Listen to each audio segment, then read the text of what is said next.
Hello, hello, hello. Another lesson by Martin Tutorials.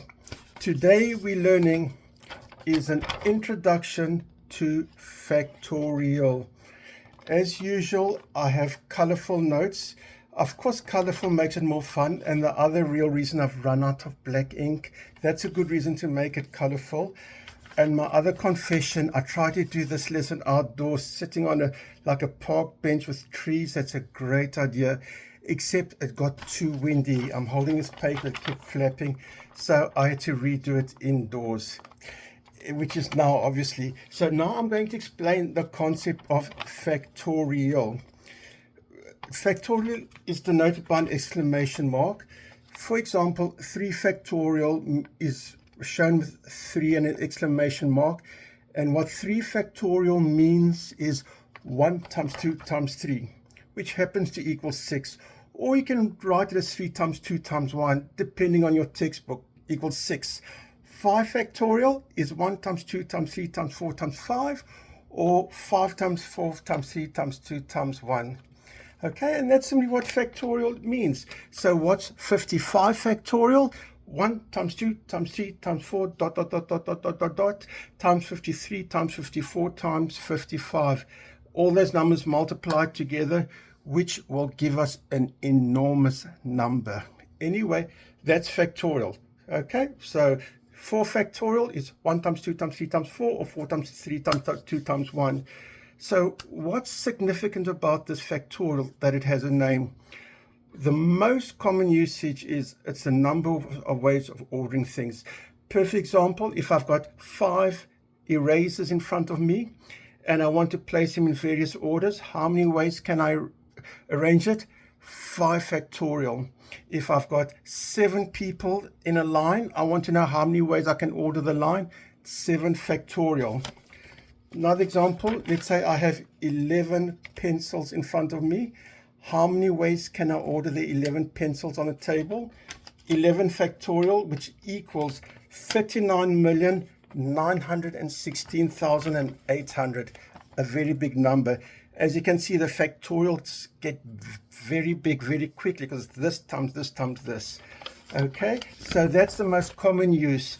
So to explain it, to begin with, I'm going to forget about formulas. I'm going to pretend there are 4 people standing right there, and to make it simple, I'm going to call them A, B, C, D. It's quicker than giving long names. And I produced this chart. Okay, there's 4 locations, 4 places in the line, and this shows all the different ways. Of course, I'm not going to go to this whole chart because this will take so long, but one example, in position number 1, we put person A. If person A stands in location 1, location 2, there's 3 possibilities, B, C, and D. If I just take one of them, we put person B number 2. Now there are 2 ways to fill position 3 with person C and D. And the 4th location, there's only 1 possibility. If we put A in 1, B in 2, and C in 3, there's only D in 4. Okay. Got that? So here's just one more, is BCAD is just one other example, BCAD. As you can see, the number of ways of ordering is 4. 4 to begin with. Once you've done 4 in space number 2, there's 3 ways. Space number 3, there's 2 ways, and the 4th location is 1 way. We've got 4 times 3 times 2 times 1. We've got 4 factorial ways of ordering the people, which happens to equal 24. Hopefully that explains, for example, why 4 factorial is the ways of ordering 4 people. That's the most common usage.